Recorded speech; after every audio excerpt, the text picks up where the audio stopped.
Robinson. Welcome to another Zoom edition of the Writer's Block. Speaking of which, I know you're probably all sick of Zoom, so I don't have much time to plead my case for you to watch. Fortunately, we have a guest today who is an expert in such things. Elevator pitch consultant Andy Winig is on the show today. Welcome, Andy. Great to be here.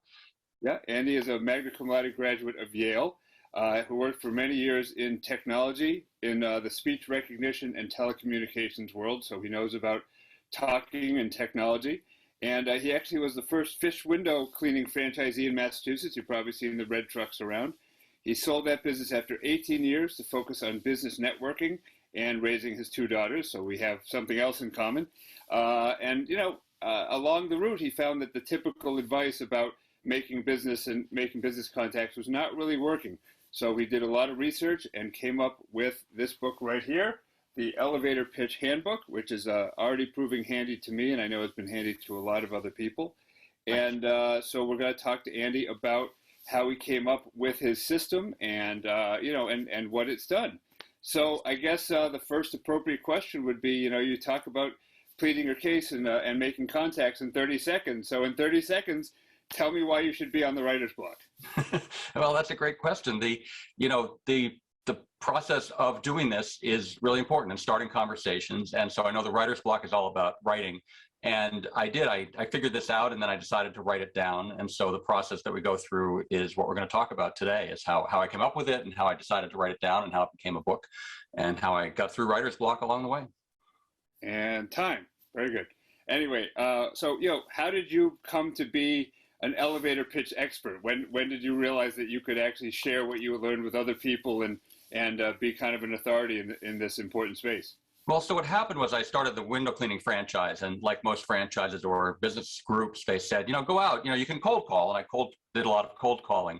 They said, another way to do it is to go out and expand your circle of influence and expand your referral network. And so I went into the Cambridge Chamber of Commerce and I joined a networking group, and it didn't make any sense. Like, I wasn't getting any leads. Like cold calling, I was signing up customers, but I was not getting any leads from business networking.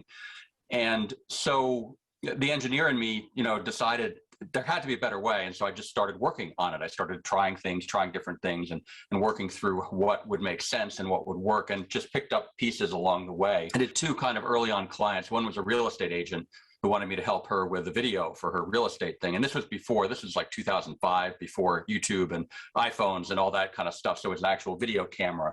And so I put her in front of the video camera, and she was one of the bubbliest people you'd ever meet. But when she got on camera, she talked like this. I was like, where'd you go?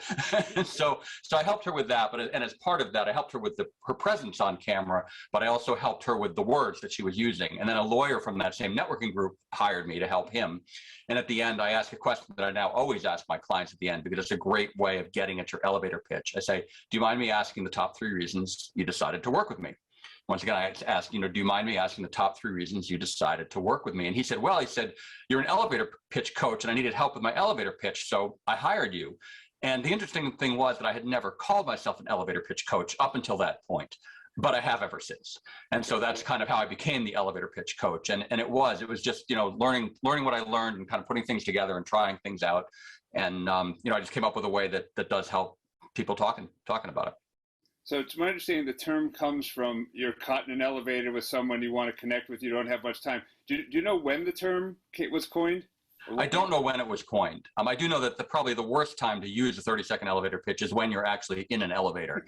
Because anytime you're talking to someone, person to person, and you launch into some prepared speech, that's not really a great way of getting into a conversation. So a lot of what I do for people is remind them that the 30-second pitch is not really that useful unless you're in a networking group where you're going around the table. More often, you'd like to get someone into a conversation. You'd like to have the person think, oh, I'd like to continue talking to this person, rather than kind of blurting out everything you can do in this poor person's 30-second elevator ride.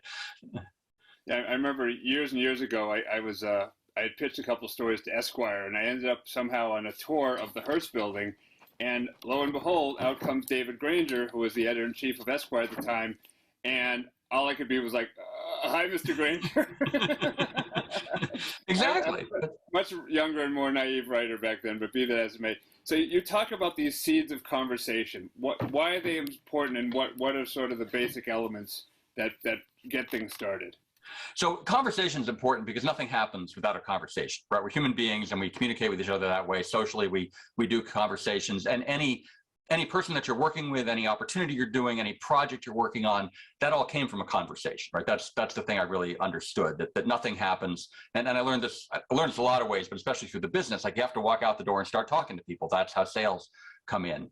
And the thing people get wrong about the elevator pitch most of the time is beaten into us in second grade, starting in second grade. So when people are taught, I remember my kids, it was a few years ago, my kids came back from second grade and they had a picture of a cat and a lion and a tiger, and they're all felines, and so, oh, you're so smart, that's really good. And so a lot of the work in school is coming up with these generalizations. How do you generalize things? And that's what makes you smart, and that's what gets you through school. The trouble is that when you get out into the working world and you're trying to describe what you do, is people come to me and they say, you know what, I do this computer work, and then I do some volunteer work on the side, and then I have this other writing thing that I do, and I'm trying to think about how to describe that all in a couple of words. And it's the wrong approach. That doesn't start conversations, right? The generalizations don't start conversations. It's the specifics that start conversations. And so the work that I do with people, and when I do my webinars, when I'm doing my coaching, the work I really do is to pare things down to one thing. Like you're really looking for one thing to talk about. And it's not that you're reducing the number of things you're doing. I mean, I have a large coaching practice. I coach people on leadership and delegating and presentation skills, but I only market myself as the elevator pitch coach because that's what starts the conversations. That's what gets people into the conversation with me. And that's really what you're looking for. So what I help people with is being specific, and I call it being oddly specific. You're looking for something that's just a little bit, you're looking for something that gets people's attention, right? So I worked with a different lawyer who works with men who are in their second marriage. And, can he work with women? Sure. Can he work with men who are in a third marriage? Yes, of course. But when you say men who are in a second marriage, first of all, a name pops into your head, right? We all know people who are men in a second marriage. And the second thing is that then people put themselves on that case and like, well, I'm in a first marriage, but could you help me with the first marriage? And look at what's happened now. They pre-qualified themselves, right? This is kind of the holy grail of the elevator. How do I get people to pre-qualify? When you use specifics, people can map themselves onto the specific. But when you use generalizations, nobody has any idea how to connect with you. And so the problem most people run into is that they're being too general. And they're surprised that once, I actually had someone like this just the other day. He does tax accounting. And he said, we work with professional services folks, and he'd listed off a couple of them. And I said, why don't you just pick one or two? And he went all in. He picked one. He picked veterinarians. He's like, I do tax accounting for veterinarians. And I saw him a couple of weeks later, and he said, I started saying that. He said, and I've met so many people in the past week. They're just perfect for me. And that's what happens when you're specific. The right things start coming to you, and everyone's scared of it. They want to cast a broad net. They're looking to, they want to cast a broad net. I don't want to rule out any opportunities, but it's counterintuitive. But when you're specific, more opportunities come towards you. Yeah, I've been finding that out because I write and I also teach. So I've been trying to pose myself as I can do all things at your school, but that hasn't been a thing. But nobody's looking for someone to do all the things for them. They have a specific need. Right. There's some specific need they're looking for right now, and if you can tap into that, then that gets their attention. Yeah, I mean, you talked about kind of the odd story. Unfortunately, I haven't taught since before the pandemic, but I've been a boxing coach and instructor for, and that used to be, people said what you do, and I'd be like, oh, I'm a boxing coach. I'd be like, oh, that. Like, well, I actually am also an English teacher, but just kind of coming out the side door. And I'm glad you bring that up because it's important to use a story that gets you into the right kind of conversation. Because I'll say that my initial elevator pitch, when I first started this whole thing, I said, I use improvisational acting techniques too, but nobody ever heard the rest of it. Because anytime anyone hears improvisation, they think Drew Carey. And then all people want to talk about was Drew Carey. And I love Drew Carey, wonderful comedic talent, but not helpful in terms of talking to people about their business, about getting more business. And so, I could see you getting into a lot of good discussions about boxing, but if you're really trying to sell yourself as a writer, then you probably want a writer story, not a boxing story. Right. So that's a good example of that. I mean, it's sometimes hard to pick the story until you know your audience. So that brings me to my next point. You seem to be also in the 2 ears, 1 mouth school. That once you get it started, the key is really listening and then taking the cues. So what do you tell your clients about what to listen for and how to build on them? So the reason I use specific and short pitches is that if you want to start a conversation, you can't give a speech. right? A conversation is you say something and then they say something and then you say something, and so you get into a conversation. And so you are listening for that. And I really encourage people not to be looking for the opportunity to blurt out everything that they do. I encourage people to be looking for connection areas, to have a conversation with someone, because when you have the connections, then you start building the trust, then you start building the familiarity. Then if it comes out that they have something that you can help them with, or, you know, when you're business networking, you're not really talking to prospects, you're talking to people. And what you're hoping is that when you describe what you do to this person, they're going to think of someone they can introduce to you. Because if you get introduced to someone, there's a lot of trust that comes with that. That's hard to, you know, you can build the trust with people individually, but if you build trust with a few key people, then they can transfer that trust onto the people that they know. And so the key is to start talking and see where the conversation goes and be listening for things. And I get people all the time say, but when can I talk about my work? And like, when they ask. Right. Like if they don't ask you, then you don't get to, right? Like, you know, if you just have a conversation about the weather or about commuting or about traffic or whatever it is, you have that conversation and it may not become more, but at some point they may say, what do you do, or something like that. And then you can start talking about yourself. But again, I don't want people to launch into any sort of prepared speech. You just do a quick thing and see if it catches their attention. Right. Also talking about the quick thing, you seem to be kind of a, you know, when I was reading your book, the thing that came to my mind was that famous scene from David Mamet's Glengarry Glen Ross of A always B, B, C closing. So you have an ABC code as well. What is it, and how'd you come up with that? Always be conversing, yes. Well, so the thing you're referring to are my ABCs of the elevator pitch, of the 30-second elevator pitch, if you're doing a full 30-second pitch. And that actually comes from the ABCs of CPR. So a lot of people use the ABCs. So I appreciate the closing reference. But the idea is that you first got to grab their attention, right? You can have the best message in the world, but if someone's not paying attention to you, and you know how it works, you're going around the room in a networking event and someone stands up to give their speech and everyone's checking their phone or thinking about what they have to pick up for dinner, or like no one's paying attention. So the first step is you got to catch people's attention. The next thing, the B, is to begin the conversation. And that's with specifics, right? You're looking for something specific that you're going to say that gets people, again, once you've got their attention, then you need to give them the specifics, because that's what will start the conversation. And the final thing, and the thing that's missing from most elevator pitches, the thing that people usually leave off, is the call to action. And it's not a call to action like you would think, you know, go to my website and sign up for my thing. No. The call to action is really how people can help you, right? When you're business networking, people are always looking who they can introduce you to. And so you're looking again, so you have specifics of what you do and then specifics of who you're looking for. Because, you know, I work with real estate agents who are like, oh, you know, anybody who owns a house. And I'm like, well, no, it's not actually, because if they already own a house, then they're not a good client for you. You know, I'll work with anybody. Well, you know, are there any 3-year-olds buying houses? Oh, no, I don't work with 3-year-olds, right? So there are limits to people. And, you know, with real estate agents, for example, they, you know, some help young couples purchase their first home, right? And they have got some really good entry-level packages that they offer for people who are buying a first home. I've got people who help, you know, elderly couples upgrade their home, right? You generally think of downsizing, but not everybody wants to downsize. Some people want to upsize. And so those are the oddly specific things that, you know, examples for real estate agents, kind of thing. So we've talked mostly about talking and kind of verbal conversations, but, you know, this is the writer's block. So when, why, and how did you decide to put it on paper and make the book?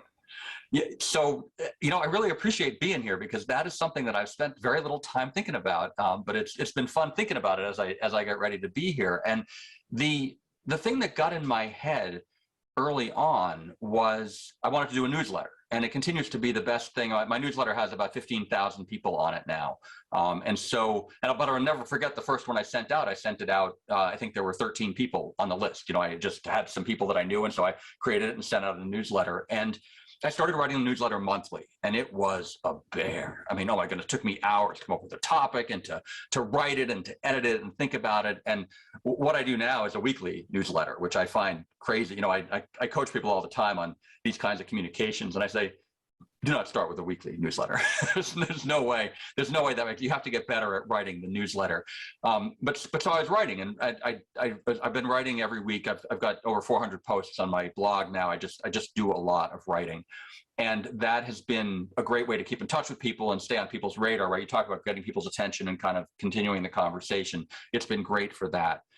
And the two things happened that caused me to want to write a book. The first was that I was selling online program. So I all this work that I've done, it's individual coaching and webinars and those sorts of things. And so I had all these webinars that taught this, but I was finding it difficult to sell the courses because people don't, I don't know, there wasn't that much gravitas to it. It just, oh, it's a course, whatever. But people seem to understand the book concept. The second thing that happened was I was talking to a colleague who said, he said, the thing about a book, he said, is that it gives you expert status. He says it gets you into different conversations with people who are looking for things that you can do. And that really got to me, that I was like, that's because I never wanted to be a best-selling book person, like doing book tours and all that stuff. I like the coaching and the helping people with their business. Like going on a book tour isn't really what I was looking to do, but having the book as kind of an expertise thing and as something people understand. And that's the thing, you get to the end of a talk and you sell books, people understand that. I mean, there's nothing, that's very straightforward to people. And I have a good story about the book as well, because I had it in script form. So I'd done the work, like I already knew it worked, because I'd been working with people and I had webinars, people loved the webinars, so my clients were having good success with this stuff. But then I sat down to write it in a book. And I'd made some progress on it. And the guy I was using to publish, he pinged me a couple of months later. He said, how's the book going? And I said, thanks for pinging me. Like, I'll continue working on it. And so that night, I put the kids to bed, and at like 11 o'clock, I worked for an hour and a half and did, I think I did a fifth of the book. I managed to do, I forget how that works out, but I did like 10 or 11 pages, an hour and a half or something. And I got to the end of that and I said, wait a second. I said, this book's only 60 pages long. I said, and I just did a fifth of it. I said, so I could be done with the book by this weekend. And that's what I did every night. Again, it was that time in my life when nighttime was the only time, but every night at 11 o'clock, I sat down, did my hour and a half and wrote the book. And, then of course you have to edit it. And there's a lot of stuff that comes after that, but having the manuscript done. So it was a really interesting motivational thing there for me that I had, all of a sudden I was like, oh, this isn't as much work as I feared. And I just continued writing. We had Jordan Rich on from WBZ last month, and my story with him is I was on his overnight show on WBZ. We were talking about journalism and my career and whatever, and he said, do you have a website? And I said, I don't, Jordan. I said, I'm always doing paid gigs. I never really take the time for myself. He said, well, if you had one, what would it be called? And I said, I don't know. I mean, I do a lot of food writing, maybe Matt's Meals, something pithy like that. And he leans into the mic, he goes, that's mattsmeals.com. And I'm giving him it sounds like, so I get home at 1 o'clock in the morning, and by 1:45, Matt's Meals had been born.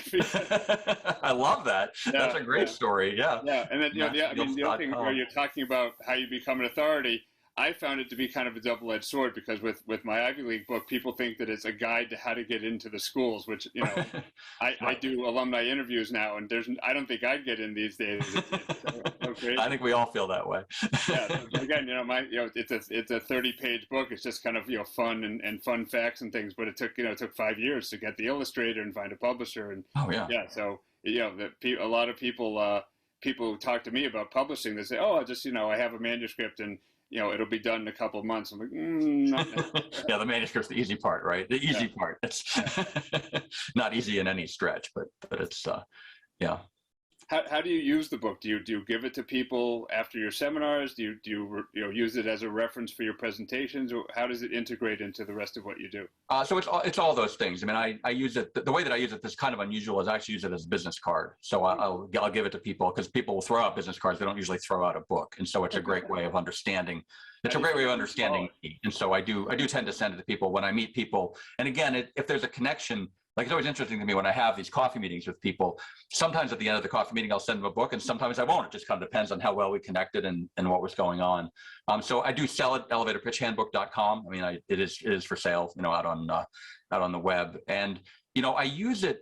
It's interesting. The way I like people to use the book is to rip it apart. It's got worksheets in the back, and it's a very roll up your sleeves, hands-on kind of book. So it's not just a, sit back and absorb. It's, here are some exercises you can do to actually get your pitch done. And I've had plenty of people get the book and then, share with me a video of their pitch or something. And it's great. I mean, they've done great work on it. So I encourage people to rip the book apart, pull out the worksheets, go through, scribble on it, think about it, work on it. And I love hearing from people who've done that, who've done their work through the Elevator Pitch Handbook.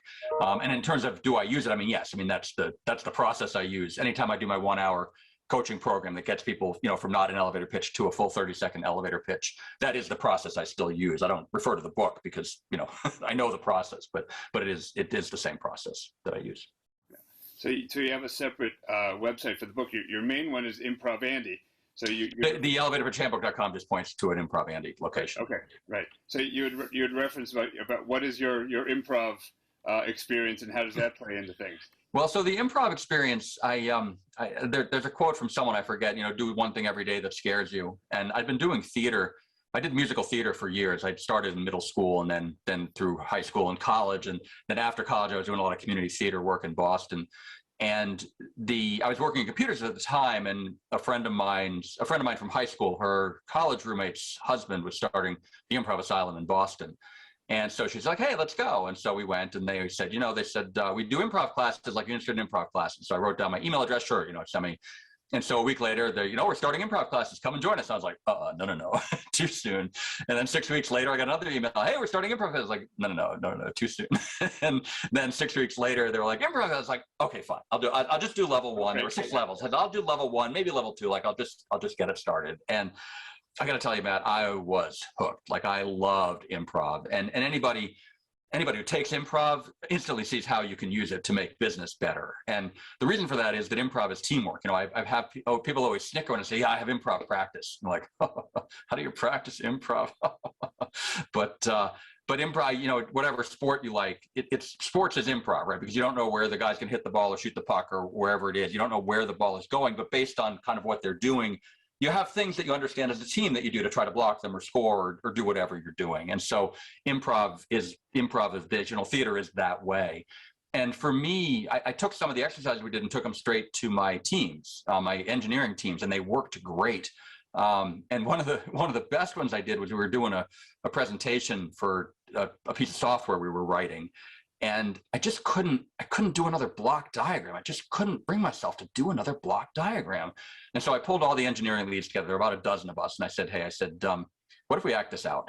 And I was so scared, Matt. Like I'd never been so scared about it. And so they looked at me and they're like, yeah, that'd be kind of fun. I was like, okay. And so we set up the people as kind of the pieces. So we had the people interacting the way the pieces of software interacted. And they loved it. I mean, when you're doing telecommunications, there's something called an in-seizure. And the guy who ran that protocol was the incoming phone call. And he kind of did a seizure for the in-seizure. And people were just being creative that way. And so, we did it for our management team, and then we did it for their management team. And then we did it for the executive committee and the board. And finally we were like, look, guys, like we love doing this presentation, but we actually have to code this thing.